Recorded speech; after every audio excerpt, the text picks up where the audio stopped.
guys, ngapain? Itu gelasnya ditaruh dulu nanti tumpah. Kalian apa kabar? Timot di sini baik-baik aja, semoga kalian juga sehat dan keren selalu ya. Buat kalian yang baru aja datang, selamat datang di Misteri Musik Malam Minggu di Dunia Dalam Bertika. Buat kalian yang belum tahu, jadi segmen ini adalah tempat dimana gue meluapkan sekaligus menjadi jawaban dari kekepoan gue terhadap beberapa lagu yang liriknya itu lumayan bikin gue kepikiran. Nah, pada episode kali ini gue mau ngajak kalian untuk lebih kenal lagi sama genre musik yang bisa dibilang sebagai fondasi gue pertama kali kenal musik ya dari genre ini.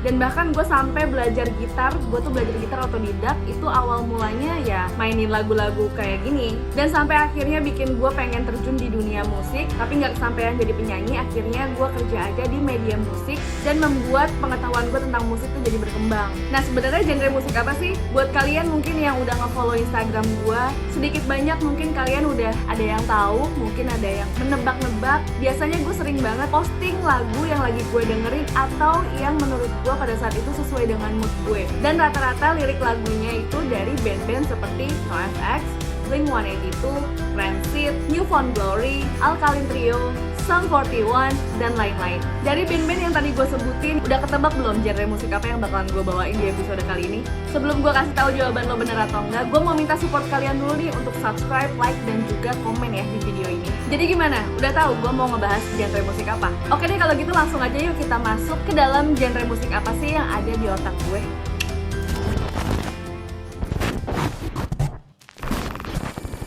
Jadi sebelum punk ini kita kenal sebagai genre musik, gue pengen mundur dulu ke sejarahnya punk. Gimana sih punk itu bisa menjadi sebuah genre musik? Teman-teman, jadi ideologi punk itu diidentikan dengan sebuah perlawanan terhadap segala bentuk diskriminasi, penindasan, ketidakadilan, dan biasanya mengacu pada tindakan-tindakan yang bersifat intimidatif yang dilakukan oleh para penguasa, para kaum elit politik, pengusaha, dan yang paling sering dikritik adalah kebijakan atau kinerja dari pemerintah.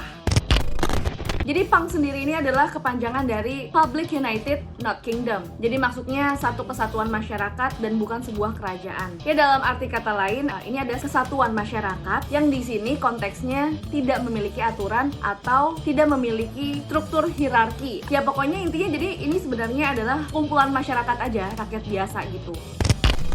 Jadi pertama kali muncul di London pada tahun 1960-an. Pada awalnya, punk ini adalah sebutan bagi para kelompok yang mayoritas dari mereka adalah kelas pekerja atau buruh yang merasa kecewa terhadap pemerintahan di Inggris. Namun semakin lama, punk ini tidak hanya menjadi sebuah pemberontakan, tapi lebih kepada gaya hidup, bahkan menjadi ideologi dari mereka. Kenapa di sini gue bilang sebagai ideologi? Karena mereka ini memiliki pandangan anti-hierarki, anti-sistem, anti-kemapanan, dan yang paling penting adalah sebuah ideologi yang selalu mengutarakan atau mengekspresikan sebuah perlawanan atau resistensi. Dan di tahun 1970-an, kaum punk ini benar-benar menjadi kaum yang sangat tertindas karena pada masa itu di Inggris sedang mengalami krisis moneter. Sehingga pada saat itu pemerintahnya menetapkan pajak yang sangat tinggi sehingga banyak rakyat Inggris yang tidak bisa bayar pajak, kemudian mereka jadi bangkrut dan akhirnya mereka menjadi pengangguran, bahkan tingkat kemiskinan semakin tinggi. Nah, dengan adanya krisis ekonomi yang kayak gitu, akhirnya pemerintahan Inggris pada saat itu tentu saja mengembangkan sistem kapitalismenya, di mana pemerintah itu semakin mengeksploitasi, menindas, dan menuntut para kelas pekerja untuk bekerja sangat maksimal dengan upah yang sangat kecil. Jadi sebuah ideologi dari anak punk ini sebenarnya adalah proses kreatif yang mereka buat sendiri sebagai bentuk perubahan yang membuat mereka bisa bertahan hidup tanpa adanya aturan dari pemerintah yang selalu mengatur hidup mereka. Nah, dari situlah muncul ada istilah yang namanya DIY atau do it yourself. Ini bisa dibilang sebagai moto hidupnya anak punk. Bahkan di beberapa lagunya NoFX, DIY ini seringkali disebutkan oleh mereka dalam lirik lagunya. Salah satunya di lagunya NoFX yang berjudul I'm Telling Them. Jadi sebenarnya kaum punk ini sering banget dia melakukan suatu movement atau pergerakan dengan berbagai cara. Biasanya dengan cara berdemo atau dengan membuat lagu dengan lirik-lirik yang sangat menusuk pemerintah. Jadi bagi mereka sebagai anak punk yang memilih jalur melalui lagu itu disebut punkers. Jadi kalau misalnya kalian melihat ada beberapa anak punk yang ada di pinggir jalan, khususnya bagi anak Bandung, mungkin karena gue pernah tinggal di Bandung, itu yang di lampu merah Dago itu mereka memang benar anak punk, tapi belum tentu mereka tuh punkers. punkers. Nah, biasanya anak punk ini mereka memiliki ciri khas dari atributnya, juga penampilan rambutnya, bahkan make upnya sendiri mereka itu sudah punya patokannya sendiri. Nah, apapun yang ada dalam diri mereka itu menjadi subculture dari anak-anak punk.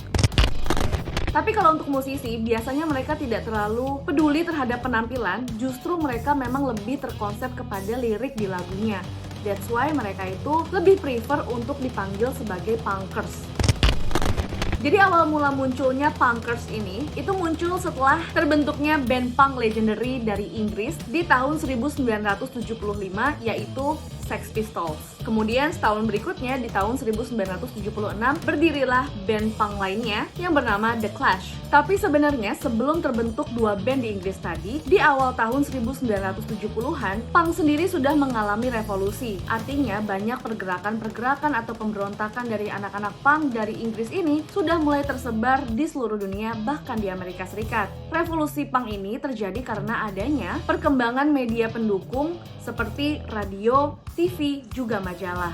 Jadi di tahun 1974 di Amerika Serikat sudah terbentuk duluan band bernama The Ramones. Band punk The Ramones ini terbentuk di kota New York, Amerika Serikat. Dan dengan adanya kemunculan band The Ramones ini, akhirnya musik punk di Amerika Serikat itu jauh lebih berkembang lagi. Karena semenjak terbentuknya band The Ramones, muncullah band-band musik punk lainnya yang rutin mengadakan acara atau manggung di klub-klub musik underground. Dan pada masa itu, klub musik underground yang paling terkenal bernama Country Bluegrass and Blues, atau kalau disingkat itu menjadi CBGB. Nah, biar gampang gue nyebutnya CBGB aja ya. Nah, si CBGB ini mungkin kalau di Jakarta itu kayak Rossi ya, tempat dimana gue sering banget tuh nonton gigs. Jadi sebenarnya kayak venue, tempat konser band dari luar negeri datang ke Indonesia, tapi tempatnya sempit banget gitu. Tapi biasanya itu yang nonton rame banget sampai-sampai yang nonton akhirnya sampai keluar-keluar dari klub. Makanya biasanya dari situ akhirnya banyak yang tahu tuh ternyata itu adalah klub musik underground. Nah, di CBGB itu juga kayak gitu. Nah, makanya dari situlah berkembang kalau wah ada klub musik underground nih tempat kita bisa ngeband. Jadi muncullah banyak band-band punk musik lainnya yang sering banget manggung di CBGB. Jadi bisa dibilang CBGB ini adalah tempat lahirnya band-band punk baru gitu ya di Amerika Serikat. Dan saking banyaknya terlahir band-band punk dari klub musik ini, akhirnya sampai membuat label musik itu tertarik karena ternyata pengaruh dari band-band punk ini cukup besar sehingga dapat menyanyi musik-musik mainstream lainnya yang sedang berkembang pada tahun 1970-an, yaitu kayak rock, heavy metal, juga disco. Jadi di sini gue bisa ngeliat bahwa pergerakan punk sendiri di ranah musik itu nggak bisa diremehin ya. Dan mungkin ada beberapa dari mereka yang menganggap dengan musik menjadi media dia untuk menyalurkan aspirasi dia kepada pemerintah. Nah, jadi kalau misalnya musik di sini udah jadi ideologi mereka ya untuk penyampaian aspirasi, gue jadi inget ada band namanya Anti-Flag yang dimana mereka itu nggak percaya kalau musik itu sekedar dibikin just for fun atau cuma buat senang-senang belaka gitu. Karena mereka berkeyakinan bahwa musik ini bisa menjadi corong propaganda, berat banget ya propaganda, atas keyakinan mereka terhadap kebijakan-kebijakan pemerintah yang mereka anggap tuh nggak benar dan sangat merugikan rakyat. Kalau dari yang gue tahu, Anti-Flag ini memang terkenal ya band punk yang paling politis. Jadi maksudnya mereka tuh jelas banget di beberapa lagunya itu mereka benar-benar menentang adanya peperangan atau perang lah melawan kapitalisme, bahkan perang fisik gitu. Bahkan mereka saking memiliki idealis yang cukup tinggi, mereka sampai menyuarakan adanya pergerakan anti agama yang mereka bawakan di lagu berjudul If You Wanna Steal. Di situ lagunya sebenarnya lebih kepada bercerita ya tentang seorang anak kecil yang berusia 9 tahun. Dia memiliki ayah yang berpikiran cerdas dan selalu berusaha menjelaskan kepada si anak ini sesuatu yang rumit yang terjadi di dunia dengan kata-kata yang sangat mudah dimengerti untuk anak berusia 9 tahun. Di lagu ini, Anti-Flag mengajak orang-orang supaya berpikiran seperti ini. If you wanna live, jika kamu mau hidup, you better not fear how you die. Lo sebaiknya nggak takut akan kematian. Heaven and hell are just a myth. Surga dan neraka itu cuma mitos. So you better pay attention to this moment. Ya jadinya lo jalanin aja hidup ini. Maksudnya nggak usah ribet lah lo mikirin ada surga, ada neraka. Lo nggak perlu berpikiran lo harus hidup jadi orang baik. Dan yang seperti gue bilang tadi, perkembangan musik punk ini sebenarnya berkembang ke seluruh dunia, nggak cuman ke Amerika Serikat aja. Kalian kalau pecinta punk pasti tahu ada band yang berasal dari Kanada bernama Propagandhi. Lagu yang paling sering didengerin adalah yang Ska Sucks. Nah, band Propagandhi ini sendiri juga memiliki keyakinan bahwa dengan musik mereka bisa menggiring atau mengajak masyarakat untuk berpikir lebih luas lagi atau lebih terbuka, lebih kritis dalam melihat kebijakan yang dibuat oleh pemerintah Kanada. Jadi Propagandhi ini sendiri banyak banget menyuarakan tentang isu-isu terkait dengan rasisme, juga kapitalisme. Nah, sayangnya rakyat di Kanada sangat berbeda dengan rakyat yang ada di Amerika Serikat. Di Kanada itu memang terkenal orangnya baik-baik banget ya. Jadi, si band Propagandhi ini membuat musik punk dalam arti mengkritik pemerintah melalui musik ternyata tidak disukai oleh rakyatnya. Sampai-sampai beberapa kali personil dari band Propagandhi ini sering banget mendapat ancaman dari rakyat yang tidak setuju kalau pemerintahnya itu dikritisasi. Gue nggak tahu kenapa sampai akhirnya di tahun 2000 itu Propagandhi akhirnya merubah haluan dia yang tadinya mengkritisasi pemerintah menjadi, gue nggak bisa bilang dia ngedukung juga sih, cuman dia di sini lebih kepada ke menyarankan bagi band-band punk lainnya untuk kayak gini, kasarnya tuh kayak ngapain sih lu ngomel-ngomel sama pemerintah, toh hidup lo gini-gini aja. Nah, jadi itu gue sadar pas gue ngedengerin lagunya dia yang berjudul Victory Lap.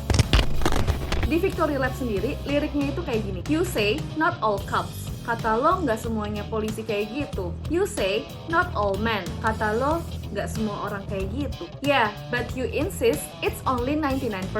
Ya gimana, tapi lo kekeh kalau 99% dari mereka melakukan kejahatan itu. Jadi kasarnya kayak lo bilang nggak semua polisi itu jahat. Yang nggak jahat ada kok, tapi cuma 1%. Lah itu kan sama aja kan? Secara nggak langsung lo bilang ya hampir semua polisi kayak gitu berarti kan. Terus dilanjutin, there's nothing new for you to learn. Nah di sini gue nggak bisa menerjemahkan secara literal, tapi maksudnya tuh kayak gini. Jadi lo mau keluar-keluar kayak apapun, tetap aja hasilnya bakalan kayak gitu. Tetap aja menurut lo polisi itu 99% jahat, 1% tuh baik kayak gitu. Jadi mendingan, okay, sit back, relax, and watch it all burn. Jadi udah deh, lo tenang-tenang aja, santai, duduk, lo tinggal nonton aja, udah terserah deh pada mau ngapain. Jadi intinya kayak percuma lah lo keluar-keluar, toh tetap aja tuh lo lihat aja di TV, tetap aja kan kacau, tetap aja kan pemerintah berkuasa. Jadi mendingan lo diem aja deh. The colossal waste of energy. Malah itu justru menjadi sebuah pemborosan energi. Tapi kayaknya karena dia di Kanada deh, jadi nggak ngerubah apapun. Soalnya setahu gue di Amerika Serikat itu sangat berpengaruh. Ya nggak sih? Propagandhi berarti udah nggak punk lagi nih.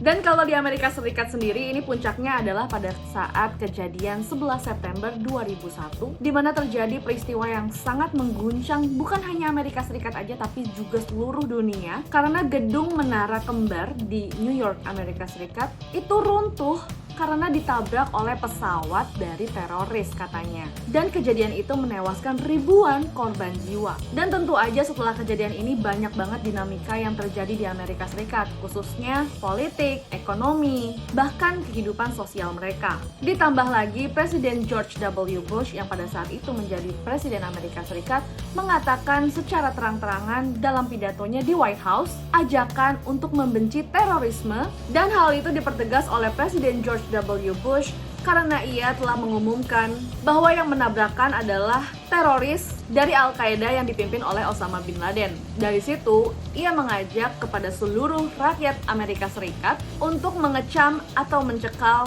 kaum teroris ini yang mengacu kepada kaum Islam. Jadi di sini yang gue tangkap adalah Presiden Amerika Serikat itu secara tidak langsung mengajak warganya untuk membenci seluruh kaum Islam karena kaum Islam itu dianggap sebagai teroris gitu. Dan ternyata pernyataan ini sangat ditentang oleh beberapa rakyat sipil di Amerika Serikat sendiri. Karena menurut mereka yang harus diperangi adalah teroris, bukan kaum Islamnya. Nggak semuanya orang Islam itu teroris, dan belum tentu juga teroris itu orang Islam. Nah, hal itulah yang memicu banyak band-band di Amerika Serikat, khususnya band punk seperti Green Day, NoFX, Anti-Flag, New Found Glory, Sum 41, Rancid, Descendants, Less Than Jack, banyak banget, The Offspring, untuk membuat sebuah kolaborasi dalam tur musik festival band punk terbesar di Amerika Serikat pada saat itu yang diberi nama Punk Voter Slates Rock Against Bush yang dimulai dari tanggal 18 September hingga 9 Oktober 2004. Tujuan dari konser ini adalah jelas untuk mengajak kepada rakyat Amerika Serikat untuk tidak lagi memilih Presiden George W. Bush menjadi presiden untuk kedua kalinya yang akan diselenggarakan pada pemilihan umum presiden pada tahun 2004. Nah, tapi sebelum diadain konser itu tadi, mereka itu terlebih dahulu membuat kompilasi album yang di dalamnya lagu-lagu berisikan tentang protes terhadap pemerintahannya George W. Bush. Bahkan mereka nggak cuma bikin satu album, tapi mereka bikin sampai 2 volume. Yang pertama, album berjudul Rock Against Bush. Volume 1 ini dirilis pada tanggal 20 April 2004. Dan volume keduanya itu dirilis persis seminggu sebelum festival musik Punk Voter Slates Rock Against Bush, yaitu di tanggal 10 Agustus 2004. Kenapa sampai dibikin 2 volume? Karena yang pertama, ternyata dari volume 1 itu banyak banget yang beli, penjualannya level tinggi lah pokoknya pada saat itu. Nah, akhirnya banyak nih band-band yang denger, lah gue belum masukin tuh lagu ke dalam album itu gitu. Nah, akhirnya dibuatlah volume 2 itu tadi, biar semua band punk kebagian menyalurkan aspirasinya terhadap pemerintahan Bush. Tapi kalau misalnya kita ngebahas tentang lagu-lagu yang mengkritik pemerintahan Amerika Serikat, gue tuh rasanya gregetan kalau gue tuh nggak ngebahas band kesukaan gue, yang dimana gue tahu kalau band ini tuh emang vokal banget menyuarakan kritikannya terhadap pemerintah Amerika Serikat gitu. Kenapa gue suka banget sama lirik-liriknya? Karena beberapa dari liriknya itu kadang relate sama pemerintahan kita. Jadi kadang-kadang suka gue pakai lirik lagunya, gue taruh di sosial media gue untuk menyampaikan aspirasi gue terhadap pemerintah kita juga. Tapi tahu kan yang gue maksud siapa? Ya siapa lagi kalau bukan band kesukaan gue selain Blink-182, NoFX. Jadi kritik-kritik yang sering dilontarkan oleh NoFX ini ya nggak jauh beda ya dengan band-band lainnya. Biasanya memang seputar rasisme, kapitalisme, perang, dan semua tentang kebijakan dari pemerintah dan khususnya George W. Bush. Mereka tuh kalau misalnya bikin lagu, kalau kalian tahu judul-judulnya aja tuh udah ngocol banget, yang kayak emang kalau di sini mungkin dianggap cari ribut sama pemerintah gitu ya. Ada lagu yang berjudul Murder the Government, dan lebih spesifik lagi untuk George W. Bush dengan judul Franco an American. Bahkan kalau kalian lihat ya video klip aslinya itu ngejadiin si Bush sebagai cowboy, un-American, bukan orang Amerika, padahal kan dia presiden. Sarkasnya tuh kayak gitu. Dan lagunya asik banget. Selain dari judul lagunya yang secara literal gitu benar-benar menyerang pemerintah, ada juga sih yang sarkastik, kayak misalnya judul lagunya yang Perfect Government. Dan di lagu Perfect Government ini jelas-jelas sih liriknya kayak kesel banget sama pemerintahnya dia. You love to watch the war. Lo seneng ngeliat perang itu from the White House, dari White House atau Gedung Putih. And I wonder, dan aku berpikir, how can they sleep at night? Bagaimana mereka bisa tidur di tiap malamnya. Bener-bener ya, kalau gue nih jadi pemerintah yang overthinking, gue bener-bener panas sih digituin sama rakyat gue. Karena gue pasti punya hidden agenda kan. Gue ngadain perang tuh nggak cuma-cuma kan. Gue pasti ada maksudnya kan. Otak pemerintah Amerika Serikat loh, bukan di sini kok. Kita mah nggak kayak gitu. Dan selain itu, NoFX juga sering mengungkapkan idealismenya dia terhadap eksploitasi pada industri musik. Ada di beberapa lagunya yang menurut gue memang jelas-jelas dia pengen banget independen. Dia tuh nggak mau musiknya dia tuh dijadiin komersial sama label musik. Bahkan di albumnya dia yang berjudul Heavy Putting Zoo. Jadi kalau misalnya kalian masih punya kaset atau CD gitu kan, kadang di dalamnya suka ada buku. Nah, bukunya itu biasanya tentang lirik-lirik lagunya gitu. Ada ya biografi dikit lah tentang NoFX kayak gitu. Nah, pada sampul album Heavy Putting Zoo itu dituliskan sama mereka, no thanks for MTV, no thanks for commercial radio. Paham kan? Paham gak sih? Kasih tau gue dong, komen di bawah. Ya pokoknya intinya mereka itu nggak mau musiknya mereka tuh dieksploitasi, karena mereka memang berpikiran bahwa mereka itu bermusik memang untuk menyampaikan aspirasi, bukan untuk cari duit. Bahkan setahu gue NoFX ini kalau misalnya manggung dimanapun, mereka tuh lebih prefer untuk dibayar pakai beer atau minuman dibandingkan lu dibayar pakai uang. Karakternya NoFX di bagian ini tuh kerasa banget di beberapa lagunya dia gitu. Salah satunya yang paling gue suka adalah yang 60%. Di situ banyak banget kata-kata yang kayak menunjukkan kalau label musik itu nggak bisa apa-apa, tapi cuma bisa menguras tenaga dari para pemusik untuk dijadikan uang atau keuntungan mereka sendiri gitu. Dan dari bentuk defensif dari band NoFX ini sendiri terkait dengan pengeksploitasian musik pada industri musik ini, itu disalurkan dalam lagunya dia yang berjudul It's My Job to Keep Punk Rock Elite. Tapi somehow mengingatkan gue juga pada band lokal atau band Indonesia sendiri yang memiliki pemahaman idealis mirip kayak mereka. Menurut kalian siapa? Kasih tau gue dong, komen di bawah.